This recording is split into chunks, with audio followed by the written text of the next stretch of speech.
जी next हमारे पास है क्वेश्चन नंबर 8 1.3 का। क्वेश्चन नंबर 8 में हमने सेम वही काम करना है जो हम तकरीबन क्वेश्चन नंबर 5 में कर रहे हैं। लेफ्ट हैंड साइड लेके क्वेश्चन की उसको सॉल्व करके उसका आंसर निकाल के फिर राइट हैंड साइड को लेके उसको सॉल्व करके उसका आंसर निकाल के। तो जी हम इसका पार्ट नंबर 1 करते हैं। पार्ट नंबर 1 में हमारे पास है ए प्लस बी का whole transpose is equal to A transpose plus B transpose. तो हमने करना इस तरह है कि इसकी लेफ्ट हैंड साइड लेंगे। तो स्टार्ट करते हैं जी। लेफ्ट हैंड साइड लिए सबसे पहले लेफ्ट हैंड साइड में हमारे पास है ए प्लस बी का होल ट्रांसपोज। तो इसको सॉल्व करने का तरीकाकार ये है कि सबसे पहले हम ब्रैकेट के अंदर जो ए प्लस बी है इसकी वैल्यू निकालेंगे। इसकी वैल्यू निकालने के बाद जो ट्रांसपोज आएगा, सॉरी जो मैट्रिक्स आएगा उसका ट्रांसपोज बाद में लेना है। तो आपको हल्का सा प्रोसीजर बताते ही चलूँ कि इस क्वेश्चन में हमने करना क्या है, फिर मैं आपको बताता हूँ इसमें क्या क्या हुआ है। तो ये है कि हमने सबसे पहले लेफ्ट हैंड साइड लेनी है। लेफ्ट हैंड साइड में हमने ये करना है कि ए प्लस बी का होल जो ट्रांसपोज है वो फाइंड करना है। ट्रांसपोज में इस तरह हमने करना है, सबसे पहले ब्रैकेट के अंदर ए प्लस बी की वैल्यू निकालेंगे। वैल्यू निकालने के बाद जो हमारा ट्रांसपोज जो हमारा मैट्रिक्स आएगा उसका ट्रांसपोज लेंगे और हमारी लेफ्ट हैंड साइड हो जाएगी सॉल्व। जब हम राइट हैंड साइड वाली साइड पे आएंगे तो इस तरह होगा, ए पहले ए का ट्रांसपोज लेंगे फिर लेंगे बी का ट्रांसपोज। तो ए और बी के ट्रांसपोज लेने के बाद दोनों वैल्यूज को ऐड कर देंगे और हमारा आंसर आ जाएगा। जिस स्टार्ट करते हैं, सबसे पहले हमारे पास है left hand side A plus B का whole transpose A plus B सबसे पहले फाइंड करेंगे। तो ए प्लस बी फाइंड करने का तरीका अगर आपको पता है, ए प्लस बी पहले ए की वैल्यू फिर प्लस बी की वैल्यू। तो प्लस करने का ये तरीकाकार है, पहले ये फर्स्ट एंट्रीज। तो 1 plus 1 2 3 0 plus 2 2 and fourth entries. तो जी ये हमारा आ गया ए प्लस बी। नेक्स्ट हमने क्या करना है, ए प्लस बी का लेना है जी ट्रांसपोज। तो ट्रांसपोज लेने का तरीकाकार क्या है, तरीकाकार ये है कि हमने रो को कॉलम में कन्वर्ट करना होता है। ये हमारी फर्स्ट रो है 2 3, वो 2 3 हमारा कॉलम हो गया। नेक्स्ट हमारे पास 2 1 दूसरी रो है, वो हमारा दूसरा कॉलम हो गया। तो जी ये हमने ट्रांसपोज लेने के बाद ये हमारा आ गया जी लेफ्ट हैंड साइड का आंसर। अब आते हैं राइट हैंड साइड वाली साइड पे। राइट हैंड साइड में इस तरह है कि A transpose plus B transpose. सबसे पहले ए ट्रांसपोज ले लिया, बिल्कुल वैसे ही लेना जिस तरह हमने लेफ्ट हैंड साइड में लिया, रोज को कॉलम में कन्वर्ट किया। तो ये ट्रांसपोज फिर बी का ट्रांसपोज। बी का ट्रांसपोज लेने के बाद हम ये करेंगे कि दोनों को ऐड करेंगे। हमारे लेफ्ट हैंड साइड में सॉरी राइट हैंड साइड में दिया हुआ A transpose plus B transpose.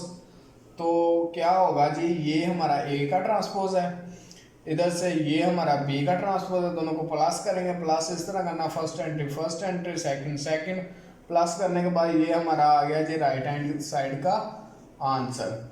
Right hand side का आंसर आने के बाद हम इस राइट हैंड साइड को लेफ्ट हैंड साइड के आंसर के साथ कंपेयर करेंगे। कंपेयर इस तरह करेंगे, first entry second second third fourth के इक्वल।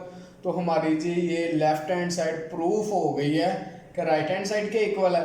और हमारा जो क्वेश्चन गिवन था वो भी प्रूफ हो गया कि ये जो लेफ्ट हैंड साइड है इस राइट हैंड साइड के इक्वल है। जी नेक्स्ट हमारे पास है क्वेश्चन नंबर 8 का थर्ड पार्ट। क्वेश्चन नंबर 8 का जी हमारे पास ये जो लिखा हुआ है ये थर्ड पार्ट है इसका। जो इससे पहले हमने क्वेश्चन नंबर 8 का फर्स्ट पार्ट किया, जो इसका सेकंड पार्ट है वो आप खुद कर लेना। वो बिल्कुल सेम जिस तरह फर्स्ट पार्ट है बिल्कुल सेम ही सेकंड पार्ट है, सिर्फ उस फर्स्ट पार्ट में प्लस करना था उधर माइनस करना था। आई होप वो आप खुद ही कर लोगे, तो उसमें कोई ज़्यादा मसला नहीं होता। जी नेक्स्ट हमारे पास है क्वेश्चन नंबर 8 का थर्ड पार्ट। थर्ड पार्ट में इस तरह है कि हमने बताना है कि ए प्लस ए का जो ट्रांसपोज है, ये सारी जो टर्म है ये सिमेट्रिक है कि नहीं है, तो इसको हमने प्रूफ करना।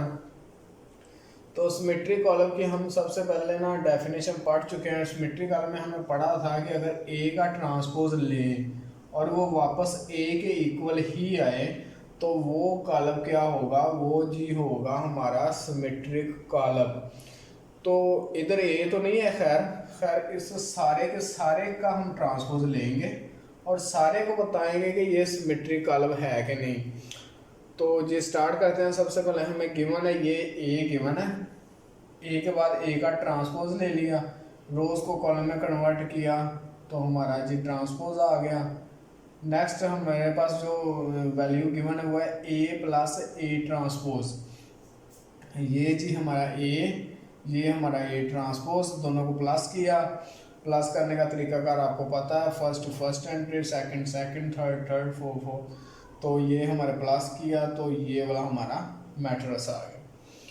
ये जो अब हमारे पास ये जो वैल्यू आई है, ये हमारी वैल्यू है ए प्लस ए ट्रांसपोज की, ए प्लस ए ट्रांसपोज की जी ये वैल्यू है हमारी। इस वैल्यू को हमने बताना है कि ये सिमेट्रिक है कि नहीं है। तो ये सिंपली सी बात है, ये देखें फर्स्ट रो ट्रांसपोज लेंगे ना हम, टेकिंग ट्रांसपोज, तो टू रो को कॉलम बना दिया, फिर रो को कॉलम बना दिया, तो वो हम जब देखेंगे तो वापस वो उसी के इक्वल है।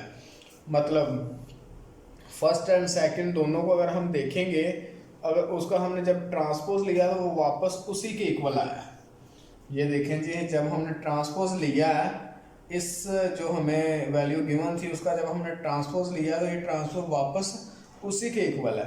A plus A T, A transpose का ट्रांसपोज जब लिया है तो उसी के इक्वल आया। तो मतलब कहने का ये था कि ये चीज़ क्या है, सिमेट्रिक है। ए प्लस ए ट्रांसपोज जो है वो सिमेट्रिक है।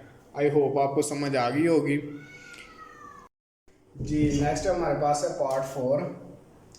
पार्ट 4 में हमने इस तरह करना है कि A minus A T is skew symmetric. Skew symmetric पहले हमने पढ़ा जी सिमेट्रिक, अब है स्क्यू सिमेट्रिक। स्क्यू सिमेट्रिक में इस तरह है कि अगर हम ए का ट्रांसपोज लें तो वो आए माइनस ए के जी। तो अगर हम ट्रांसपोज लें तो वो आना चाहिए माइनस ए के इक्वल। तो इस तरह जी ये हमारा ए, ठीक है, ये ए ट्रांसपोज को वैसे लिया जैसे हम पहले ले रहे हैं, रोज को कॉलम में कन्वर्ट किया तो वो हमारा ए का ट्रांसपोज आ गया। हमने इस ये वाली जो हमारी जो वैल्यू गिवन है, हमने इसको बताना है ये स्क्यू सिमेट्रिक है कि नहीं है। तो सबसे पहले हम जाहिर सी बात है ये वाली वैल्यू फाइंड करेंगे, ये वाली वैल्यू का ट्रांसपोज लेंगे और ट्रांसपोज से बताएंगे। अगर ट्रांसपोज माइनस ए के इक्वल आएगा तो हम बता देंगे जी ये हमारा जो है ये स्क्यू सिमेट्रिक है। तो ए माइनस ए ट्रांसपोज, ये जी हमारा ए माइनस ए ट्रांसपोज, ये हमारा ए की वैल्यू है, ये ए ट्रांसपोज की है जो हमने इधर फाइंड की हुई है।